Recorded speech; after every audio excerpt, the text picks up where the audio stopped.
Hi everybody, welcome back. Hope you are all well. Now, a recent upgrade that we had completed on our Caravan was the addition of the ALKO octagon shock absorber. That rolls off the tongue nicely, doesn't it? Now, these were not fitted as standard on our Caravan. They may not be standard on your Caravan either, although there are quite a few Caravans being manufactured now that they put these on right from the outset. In this video, we're going to show you how to add these onto your own Caravan yourself. ALKO sell this as a retrofit kit, and it's a fairly easy and a straightforward job. In some cases, you may not even need to take the wheel off to do it. So a couple of weeks ago, this Caravan went in to have a squeaky brake issue resolved, and at the same time I asked Swindon Caravans if they wouldn't mind fitting these shock absorbers onto the Caravan and allowing me to film the process as well. They agreed, and so here we are, and that's this video.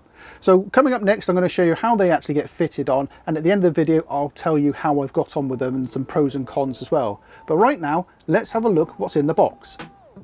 In the box you get 2 shocks and 4 brackets.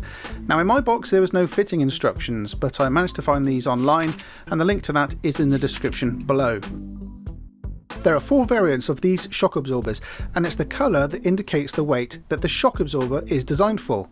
For example, our Caravan is a single axle with an MTPLM of 1,389 kilos. So as you can see from this chart, we have the red ones. But if you had a twin axle with an MTPLM of, let's say, 1,640 kilos, you would use the blue shock absorbers to fit on each axle.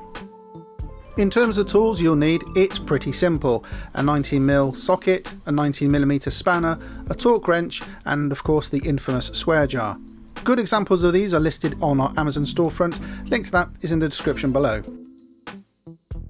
To begin, we are removing the wheel so you can see how this gets installed.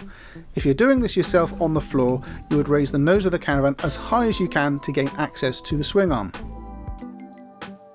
On the underside of the swing arm is a small rubber bung that we need to remove. You can use a screwdriver to distort this and remove the bung from the swing arm.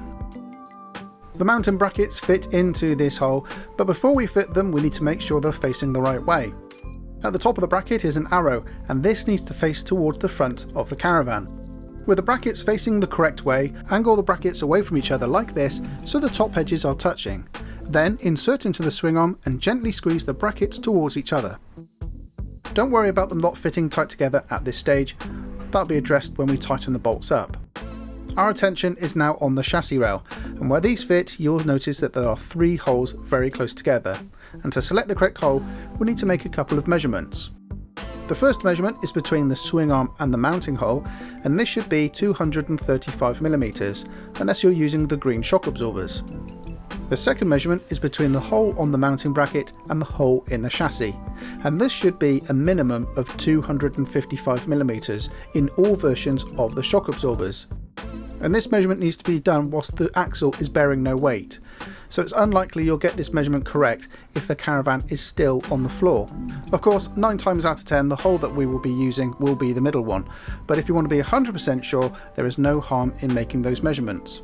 Details of all these measurements, by the way, are in the fitting instructions. So now we know where to mount the shock absorbers, we'll now connect the colour end of the shock to the Caravan. Make sure the spacer is facing towards the Caravan chassis and add the locking nut from the inside of the chassis rail. Don't tighten them up too much just yet, we'll do this in a moment. The next step is to add the shock onto the mounting bracket, connect the shock with the spacer facing towards the bracket and away from the Caravan, and again add the locking nut, but don't over tighten it just yet. Now we can complete a visual check to make sure that the spacers are the correct way round and that shocks are not fouling up on the chassis rail. Once happy, use a 19mm socket and or ratchet to tighten up the top and bottom bolts. You'll notice that the mounting brackets close up quite close together as you tighten them up. To finish off, use a torque wrench set at 86 Nm and tighten up the top and bottom bolt. And that's it. All we need to do now is add the wheel back on and go round and do the other side.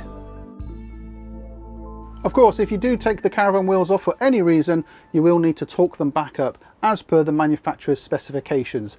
Details of that will be in your Caravan handbook. Sometimes it's written on the side of the Caravan as well. So the pros and cons. Well, let's start with the positives. First of all, it will make a much smoother ride. If you have a rough or uneven road that you're traveling down, that oscillation and that bounce, it more or less is cancelled out because of the way the shock absorbers work. If you do get side-to-side oscillation, again, that's dramatically reduced as well because of the way that the Caravan is more stable. So generally speaking, it makes for a far smoother ride. So when I picked this Caravan up, I went for a quick burn up the motorway back and down again. And where we live, just off the M4, there's a really bad patch of road. The ruts from the trucks is very bad, and the Caravan always wants to slew in and out of those troughs. I'm sure you may have experienced that yourself. I had to go up and down the motorway. I went up and down some A roads as well, and finally ended up going backwards and forwards on the farm track just to see how it felt. And I can honestly say it was a remarkable difference. The Caravan was loaded as if we were going on holiday. All the stuff was at the front of the Caravan here, the clothes, etc. And I found it a remarkable difference. It really did make it a lot more stable. So it's a big thumbs up from me. So the cons. Well, because this was a retrofit kit, it's not included in the Caravan's MRO, which ultimately means it eats into some payload. It's not too bad for us because we actually run quite light. Although people have commented that it looks like we take a lot of equipment with us, we're actually quite under our weight allowance in this Caravan. Most of our heavy stuff actually is carried in the car. But that's something worthwhile thinking about. That if you will want to add these onto your Caravan, you know, just check to see how much they weigh. I don't have the exact figures here and I can't seem to get the numbers out of ALKO, but if you do know, let me know down below. That'd be really helpful. Now, I paid just under £90 for the pair on this Caravan. That was online, but the price in the dealership and online all seems to be about the same sort of ballpark. So just make sure you're buying the right ones if you are paying for them, and make sure, of course, that if you have a twin axle, you buy 2 pairs. Now obviously we're adding these shock absorbers onto an ALKO chassis, but in the instructions they do give details on how you can add these onto a non-ALKO chassis.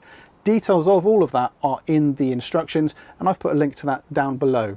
So there we go. I hope that's been useful for you. I hope that's given you an insight and shows you that you can do it yourself. If you've got any questions or comments, feel free to put them down below and I'll try my very best to answer them for you. So until next time, thanks for watching. We'll see you very soon. Bye bye now.